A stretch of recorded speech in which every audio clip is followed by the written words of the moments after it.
name is Asase Ewolafo, and I am the president and founder of Freedom from Cancer Foundation Incorporated. I'd like to thank the Dean of the College of Medicine, Professor Sato, pediatric oncology consultant, Dr. Israel Ayan, and distinguished ladies and gentlemen for giving us the Freedom from Cancer Foundation Incorporated the opportunity to help the beloved children of pediatric oncology in the University of Benin Teaching Hospital. When we started working on coming to UBTH 1 year ago, our plan was initially to bring clothes, puzzle books, math books, and spend time with the children.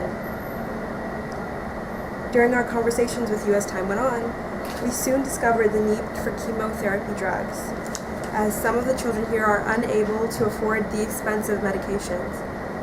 After a serious and life-changing diagnosis of cancer, no child should have to worry about how their parents are going to have to pay for these medicines.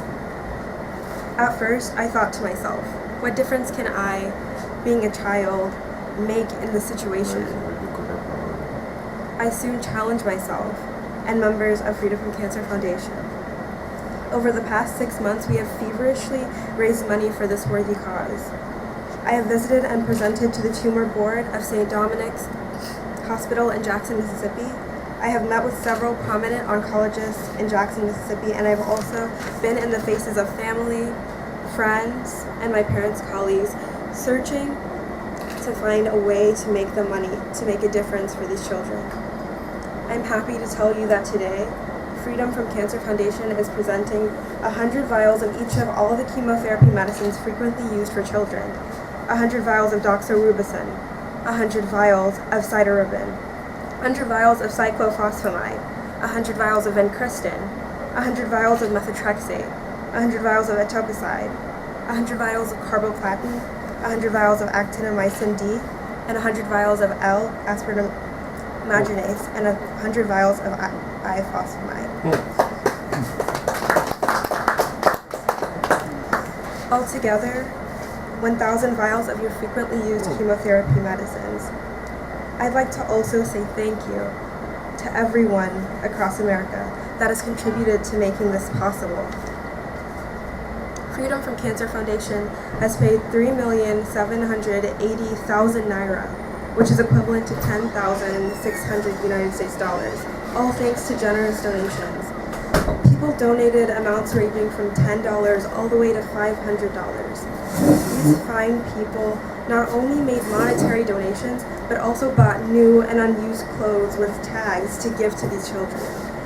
I'd like to also say thank you to the St. Andrew's Episcopal School community, to the nurses, respiratory therapists, case managers, and pharmacists of St. Dominic's Cardiovascular Recovery Intensive Care Unit and Coronary Care Intensive Care Unit for buying and donating new clothes. I would also like to thank all those that have donated puzzle books and crayons. Since my presentation and speech in front of my class on telomeres, and their relation to aging and cancer in my 8th grade speech class, I have come to find a special passion for the field of oncology.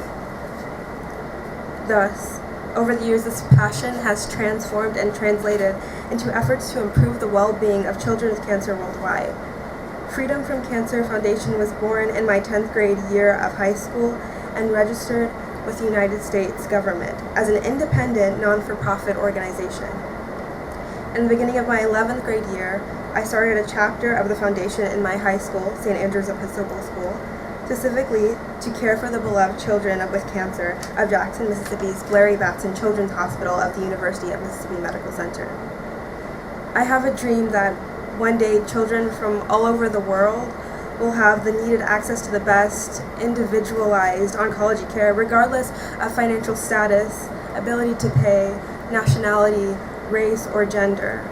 My hope is that in the future, Freedom from Cancer Foundation will develop into an international hospital where cancer patients all over the world can access care despite ability to pay. To achieve this, for parents to be able to move freely across borders and across countries, governments of the world must rise to the occasion and provide freedom of passage for those patients so that they can access the necessary care. But we must ask ourselves, what can we do today? My hope is that the children of this hospital will greatly benefit from these 1,000 vials of chemotherapy drugs. Over the next few days, we will be moving through the hospital, spending time with the children, and giving them clothes and puzzle books. It will interest you to know that we've already begun preparations for next year's missions in Trinidad and Tobago, for which we have 3 nurses, and our treasurer already signed up. Thank you to all of you here today for your time and for receiving us, the Freedom from Cancer Foundation Incorporated. I'd like to thank the Secretary and Legal Advisor of Freedom from Cancer Foundation, Professor Emeka Durigbo of Thurgood Marshall Hospital of Law, Houston, Texas, and to the Treasurer, Mr. Brandon Chambers, Nurse Practitioner of St. Dominic's Hospital in Jackson, Mississippi. Most especially, I want to thank my dad for being so supportive and believing in me when I come up with ideas that most people dismissed as impossible. Thank you.